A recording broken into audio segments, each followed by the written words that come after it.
Bismillahirrahmanirrahim. Sudah jelas kok Bapak. Barril Jawad allazi jallat ni'amuhu anil ihsa'i wal a'dad khaliqil lutfi wal irsyad al-hadi ila sabilir rasyad al-muwaffiqi bikaramihi lituruqis sadad wa asyhadu an la ilaha illallah wahdahu la syarikalah al-wahidul qahhar al-karimul ghaffar wa asyhadu anna muhammadan abduhu wa rasuluh wa habibuhu wa khaliluhu al-mustafa bi ta'mimi da'watihi wa risalatihi. Salatullah wa salamu alaihi wa ala ikhwanihi minan nabiyyin wa ali kulli wa sairi salihin wa tabi'ihim bi ihsanin ila yaumiddin. Qala Rasulullah sallallahu alaihi wasallam, innallaha yab'atsu li hadhil ummah ala ra'si kulli mi'ati sanatin ma yujaddidu laha dinaha. Amma ba'd. Yang terhormat Rois Suriah, pengurus wilayah Nahdlatul Ulama Jogja, Romo Kiai Haji Mas Tuki, dan Khatib Suriah Romo Kiai Haji Hasan Abdullah. Begitu juga jajaran Suriah, para alim ulama, para masyaikh, para kiai, senior saya Ketua PWNU Profesor Dr. Haji Nizar Ali MA, sahabat dan guru saya Pak Kiai Fahmi Idris yang malam ini berkenan memberikan gelar baru buat saya, jajaran PCNU di daerah istimewa Jogja, dan juga semua hadirin hadirat yang dimuliakan Allah. Masih dalam masa Lebaran, halal bihalal acara ini, saya juga ingin mengambil kesempatan untuk mengucapkan mohon maaf lahir dan batin. Semoga Allah Subhanahu Wa Taala menerima amal ibadah kita di bulan suci Ramadan dan memberikan kita kesempatan untuk masih bisa bertemu bulan suci Ramadan di tahun-tahun berikutnya. Amin. Amin. Para kiai dan Bapak dan Ibu sekalian, tema mengenai merawat tradisi memasuki NU abad kedua, saya kira ini tema yang sangat penting.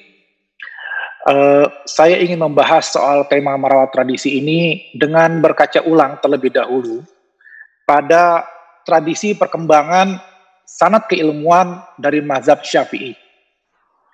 Sebagai bekal kita kemudian memposisikan NU memasuki abad keduanya.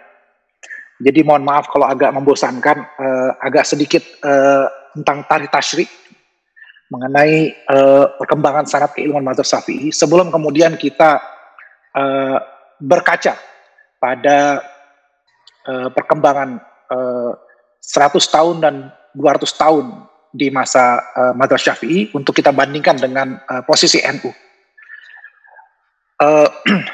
Para kiai dan Bapak Ibu sekalian, buku pertama, ya, kitab pertama dalam mazhab Syafi'i kita tahu adalah kitab Al-Um karya Imam Syafi'i. Imam Syafi'i itu lahir 150 Hijriah, wafat 204 Hijriah. Nah, pada masa berikutnya, buku Al-Um ini diringkas oleh murid dari Imam Syafi'i yang bernama Imam Al-Muzani. Dalam bukunya yang berjudul Mukhtasar Al-Muzani. Nah, Imam Al-Muzani jadi santri langsung dari Imam Asy-Syafi'i. Imam Syafi'i menyebutnya sebagai pembela mazhabku. Nah, Imam Al-Muzani ini menuliskan kitab Mukhtasar sebagai panduan ringkas untuk memahami mazhab Syafi'i. Nah, 100 tahun dari wafatnya Imam Al-Muzani, beliau itu wafat 264 Hijriah, jadi sekitar 100 tahun itu lahir seorang ulama besar bernama Al-Mawardi, lahir 362 Hijriah. Nah, Imam Al-Mawardi ini kemudian menulis kitab Al-Hawi Al-Kabir, berisikan 20 jilid yang memberi syarah atau penjelasan dari kitab Mukhtasarnya Muzani. Jadi kitab Al-Um mazhab Syafi'i diringkas oleh Imam Al-Muzani Kemudian ringkasannya itu diberikan penjelasan dalam 20 jilid Al-Hawi Al-Kabir oleh Imam Al-Mawardi. Nah, Imam Al-Mawardi ini seorang ketua ketua Mahkamah Agung, kalau dalam bahasa sekarang, Qadi Qudot. Dan tentu saja yang sangat terkenal adalah karya beliau, Ahkamus Sultaniyah. Jarang orang di luar pondok yang paham mengenai bahwa beliau juga menulis kitab Al-Hawi Al-Kabir 20 jilid ini. Bahkan juga ada kitab tafsir dari Imam Al-Mawardi, tafsir An-Nukat wal Uyun, tafsir Al-Mawardi. Nah, dalam kitab Al-Hawi Al-Kabir, pendapat Imam Syafi'i itu dianalisa oleh Imam Al-Mawardi, dikomparasikan dengan pendapat Imam Abu Hanifah, pendapat Imam Malik. Jadi lebih menghadapi argumen eksternal ketimbang kemudian mengkonsolidasikan dalil-dalil dari Imam Syafi'i sendiri. Makanya mungkin kitab ini kemudian tidak terkenal di internal mazhab Syafi'i, tidak seperti misalnya kitab Al-Majmu' Imam Nawawi. Nanti kita akan sampai ke Imam Nawawi.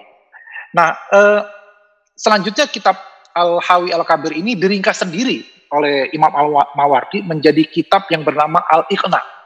Lengkapnya Al-Iqna fil Fiqh Syafi'i. Jadi kita lihat rangkaiannya tadi. Dari Al-Um diringkas jadi Mukhtasar Muzani, Mukhtasar Muzani diberikan syarah jadi Al-Hawi Al-Kabir, Al-Hawi sendiri diringkas menjadi Al-Iqna. Nah, nanti Imam Romli dalam fatwanya, Imam Nawawi juga dalam beberapa kitabnya juga merujuk kepada Al-Iqna ini. 90 tahun setelah wafatnya Imam Mawardi, nanti Qadi Abu Suja memberikan sarah atas Al-Iqna, sarah Al-Iqna. Jadi kita lihat dari satu jalur ini, dari Imam Syafi'i sampai Imam Al-Mawardi, bagaimana perkembangan perjalanan sanad keilmuan mazhab Syafi'i. Nah, kembali ke Mukhtasar Al-Muzani, 50 tahun setelah Imam Al-Mawardi wafat, lahir seorang ulama besar namanya Juwaini, dikenal sebagai Imamul Haramain. Nah, Imamul Haramain ini juga menulis syarah atas Mukhtasar Muzani. Jadi, Mukhtasar Muzani ini nggak cuma disarah oleh Imam Al-Mawardi, tapi juga kemudian belakangan oleh Imamul Haramain. Dalam kitabnya yang berjudul Nihayatul Matlab fi Diryatil Madhab. Dan kita tahu Imam Juwaini ini juga guru dari Imam Al-Ghazali. Jadi paling tidak ada dua jalur kitab sarah dari Mukhtasar Al-Muzani, jalur Imam Mawardi dan jalur Imam Al-Haramain. Jalur Imam Mawardi kurang populer, jalur Imam Haramain yang lebih populer. Tapi semuanya mengerucut kepada kitab Al-Umnya Imam Syafi'i. Nah, kitab Nihayahnya Imam Juwaini, Imam Al-Haramain, itu diringkas oleh muridnya Imam Al-Ghazali dalam bukunya Al-Basit. Kemudian Imam Al-Ghazali ini betul-betul ulama kaliber dunia, jadi nggak puas dengan ringkasannya sendiri Al-Basit, diringkas lagi jadi Al-Wasit. Dari kitab Al-Wasit diringkas lagi jadi Al-Wajiz. Nanti dari Al-Wajiz diringkas lagi jadi Khulasah. 50 tahun dari lahirnya Imam Al-Ghazali, baru lahirlah Imam Ar-Rafi'i, yang kemudian meringkas Al-Wajiznya Imam Al-Ghazali menjadi kitab Al-Muharrar. Nah, 80 tahun dari lahirnya Imam Ghazali, lahir pula imam besar, Imam Nawawi, yang kemudian meringkas buku Al-Muharrarnya karya Imam Rafi'i, yang berasal dari Al-Wajiznya Imam Ghazali dan berasal dari Nihayahnya Imam Haramain, dalam karya Imam Nawawi yang sangat terkenal berjudul Minhajut Thalibin. Nah, kitab Minhaj ini kita tahu dijadikan pegangan pokok para ulama Syafi'iyah dalam berijtihad dan berfatwa. Jadi sejarah perjalanan tradisi keilmuan mazhab Syafi'i yang baru saja saya jelaskan secara singkat ini menunjukkan ada rentang waktu antara pendiri mazhab Imam Syafi'i dengan bintang cemerlang rujukan utama dalam mazhab Syafi'i, yaitu Imam Nawawi. Ada berapa ratus tahun ini jarak antara Imam Syafi'i dengan Imam Nawawi? Kalau kita hitung dari meninggalnya Imam Syafi'i dengan meninggalnya Imam Nawawi, ada sekitar 470 tahun. Jadi ini sejarah 470 tahun, ini saya ceritakan dalam 10 menit ini. Ya, jadi enaknya orang zaman sekarang lewat Zoom lagi ceramahnya gitu. Jadi 470 tahun diringkas dalam 10 menit. Ya.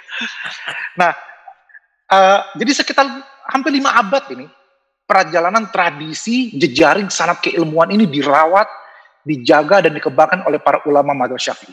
Luar biasa. Nah, sekarang ada yang tahu berapa jarak antara kita sekarang yang hidup di tahun 2020 dengan Imam Nawawi? Kalau kalkulator di HP saya tidak meleset, maka saya menghitung ada jarak 743 tahun antara Imam Nawawi dengan sekarang kita yang hidup di tahun 2020. Wah, ini luar biasa kan? Ya.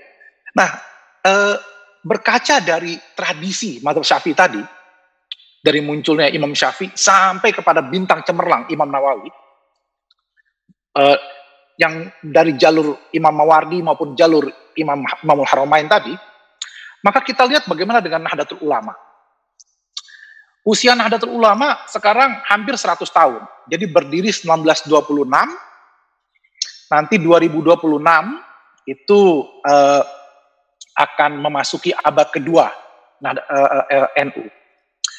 Jadi kalau kita bayangkan, kalau jadi muktamar NU tahun ini, ya, atau kalau digeser jadi tahun depan, maka kemudian itu akan menjadi muktamar terakhir dalam era 100 tahun pertama NU. Karena pada tahun 2025 atau 2026 nanti akan muncul NU di abad keduanya.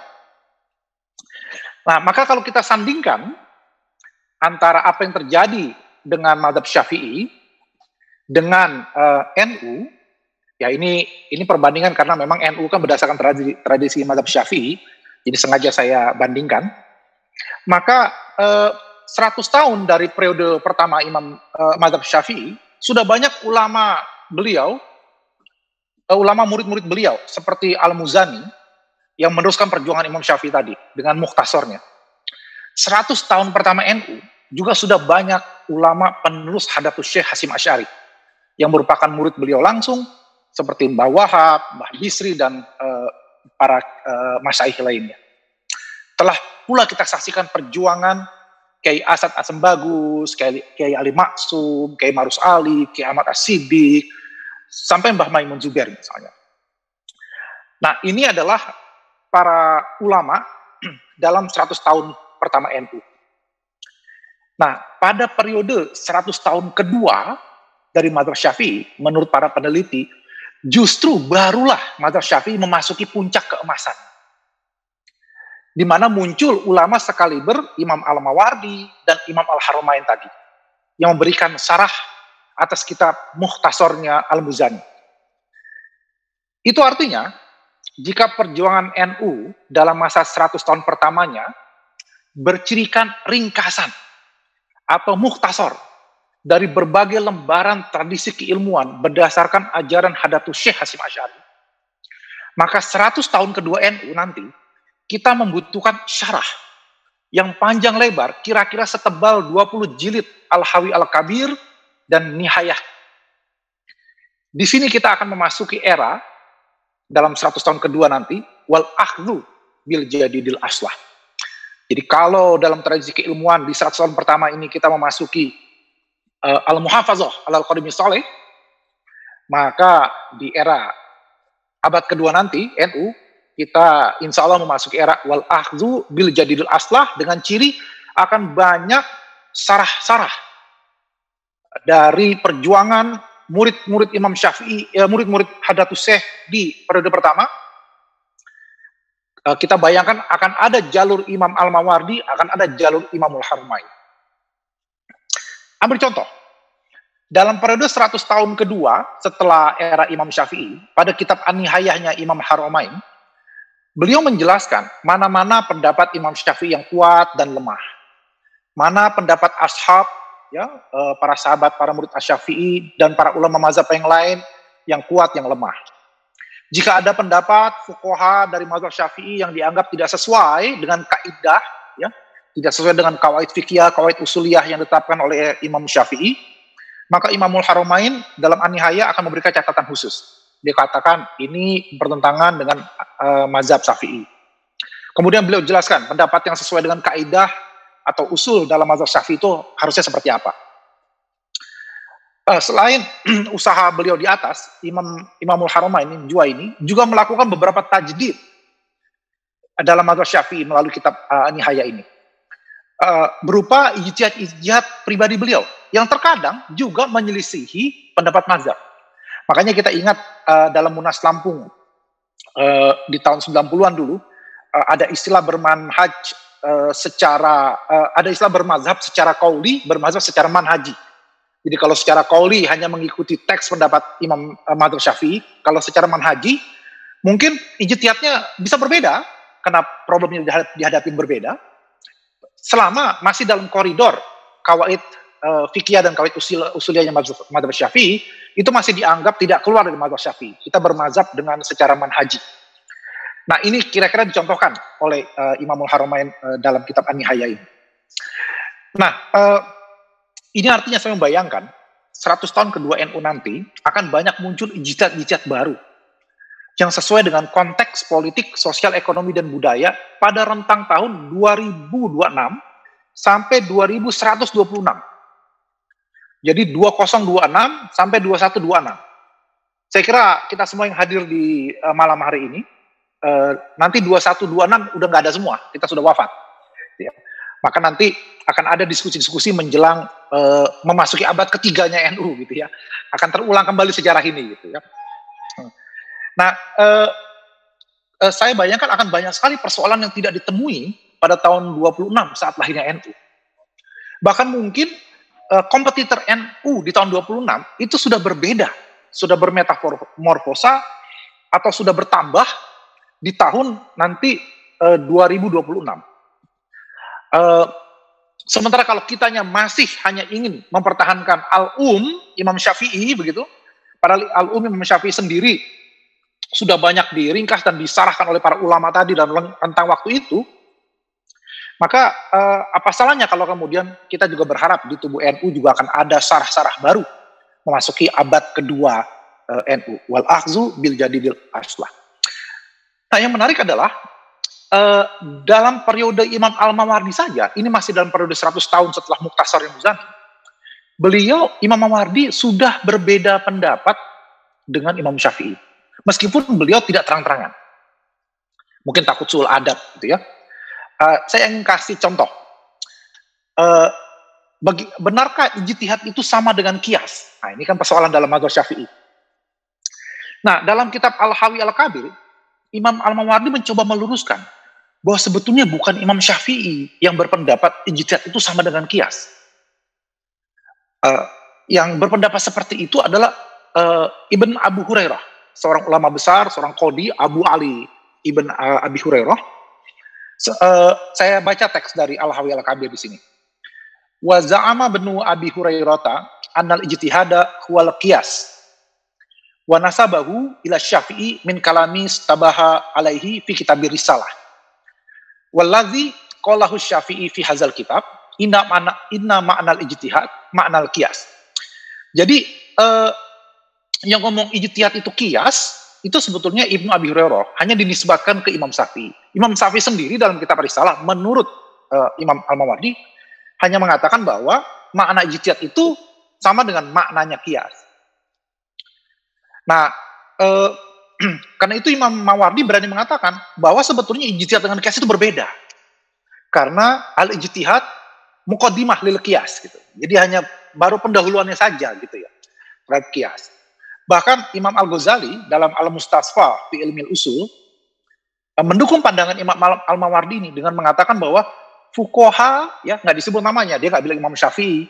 Fuqaha yang mengatakan ijtihad itu qiyas adalah keliru. Karena ijtihad lebih umum dari qiyas. Nah, hasil bacaan saya terhadap risalahnya Imam Syafi'i berbeda dengan Imam Al-Mawardi. Nah, tadi itu saya bilang, mungkin karena dia tidak mau usul adab, dia menyamarkan, sehingga mengatakan, ini sebetulnya Ibnu Abi Hurairah yang ngomong, bukan Imam Syafi'i. Kita tahu dalam kitab Risalah Imam Syafi'i itu ditulis dalam metode dialog. Jadi Imam Syafi'i seolah-olah sedang bercerita tentang dialognya. Jadi ada yang bertanya, kemudian Imam Syafi'i memberikan komentar. Nah, Imam Syafi'i kemudian bercerita di sini, ada yang bertanya, famal qiyas ahwal ijtihad amhuma muftariqani. Nah, kultu, kata Imam Syafi'i, humasmani lima ana wahid. Jadi dia ini dua istilah dengan makna yang sama. Mana yang satu? Adalah terus ditanya lagi, qala fama jima'uhuma. Qultu kullu ma nazala bi muslimin fa fihi hukmun lazimun. Au ala sabilil haqqi fihi dilalatun mawjudatun. Wa alaihi iza kana bi ainihi hukmun ittiba'uhu. Wa iza lam yakun fihi bi ainihi tulibat dalalatu ala sabilil haq fihi bil ijtihad. Wal ijtihadu al qiyas. Nah, jadi sebetulnya dalam Ar-Risalah jelas, nggak cuma sekedar mengatakan maknanya saja yang sama, tapi Imam Syafi'i mengatakan wal ijtihadu al qiyas. Gitu. Nah, ini yang saya katakan bahwa Imam Al-Mawardi ternyata berbeda pandangan dengan Imam Syafi'i. Imam Al-Ghazali juga seperti itu, dan nggak ada masalah dalam tradisi keilmuan. Bagaimana dengan Imam Juwaini dari jalur Imam Haramain ini? Ternyata juga punya pendapat yang nggak sejalan dengan Imam Syafi'i. Menurut Abdul Azim Ad-Dib, ini seorang pakar usul fikih yang mengomentari kitab Al-Burhan fi usulul fikihnya Al-Juwaini, dia mencatat paling tidak ada 25 pandangan Al-Juwaini, Imam Al-Haramain, yang berbeda dengan Imam Syafi'i. Jadi saya membayangkan, boleh saja penafsiran dan aplikasi dari periode 100 tahun pertama NU akan berbeda pemahaman dan pendekatannya menjawab tantangan zaman. Sebagaimana konsep ijtihad Imam Syafi'i juga ditafsirkan dan dibahas lebih lanjut oleh generasi ulama di masa Imam Al-Mawardi dan Imam Al-Haramain. Jadi saya bayangkan nanti di NU sendiri juga akan ada corak model seperti Imam Haramain dan Imam Mawardi di abad keduanya. Tapi jangan keliru, Imam Mawardi dan Imam Haramain juga punya corak yang berbeda. Nah, ini menarik. Kalau Imam Al-Mawardi itu seorang hakim yang berada di lingkaran pemerintahan dan punya wawasan luas antar mazhab, Imam Al-Haramain itu bekerja di luar pemerintahan. Beliau mufti.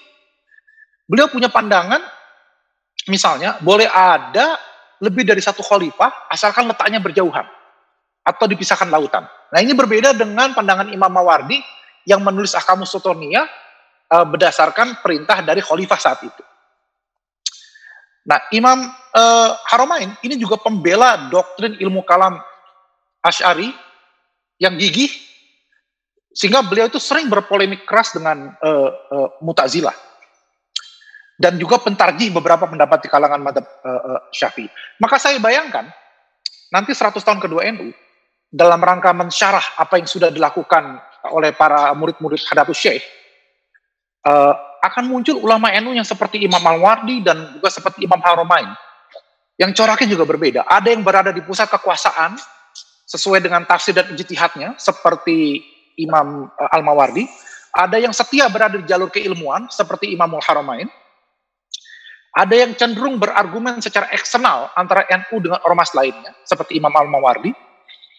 Ada yang memilih dan mengkonsolidasikan pendapat-pendapat ulama NU itu sendiri seperti Imam Haramain.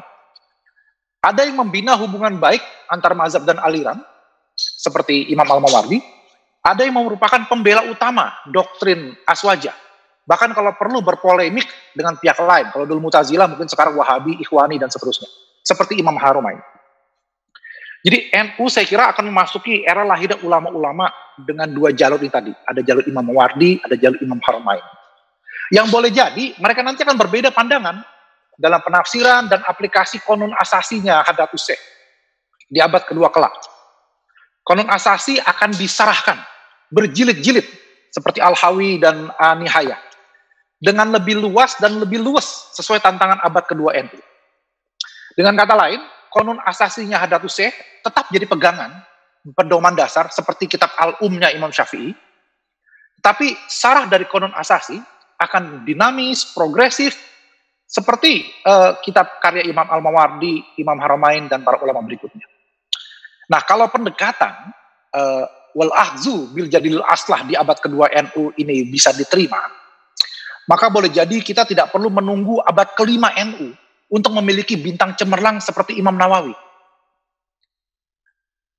Boleh jadi selain menghasilkan tokoh sekaliber Imam Al-Mawardi dan Imamul Haramain, kita juga berharap di abad kedua nanti menyaksikan munculnya ulama NU sekali berimam Nawawi di penghujung akhir abad kedua NU kelak. Tidak perlu menunggu sampai 472 tahun dari masa berdirinya NU baru akan muncul Imam Nawawinya NU. Insya Allah bismillah. Saya kira ini dari saya. Bagaimana kemudian kita menilai ulang tradisi sanad keilmuan madzhab Syafi'i sebagai refleksi bagaimana kita merawat tradisi sanad keilmuan NU sendiri dan bagaimana mengembangkan berbagai langkah, berbagai opsi, berbagai program untuk NU memasuki abad keduanya. Saya kira demikian saja bisa saya sampaikan. Lebih kurangnya mohon maaf. Subhanaka la ilma lana illa ma 'allamtana innaka antal alimul hakim. Maha suci Engkau ya Allah, sungguh kami tidak punya ilmu apapun kecuali apa-apa yang telah Engkau ajarkan kepada kami. Wallahul muwaffiq ila aqwamit thoriq. Assalamualaikum warahmatullahi wabarakatuh.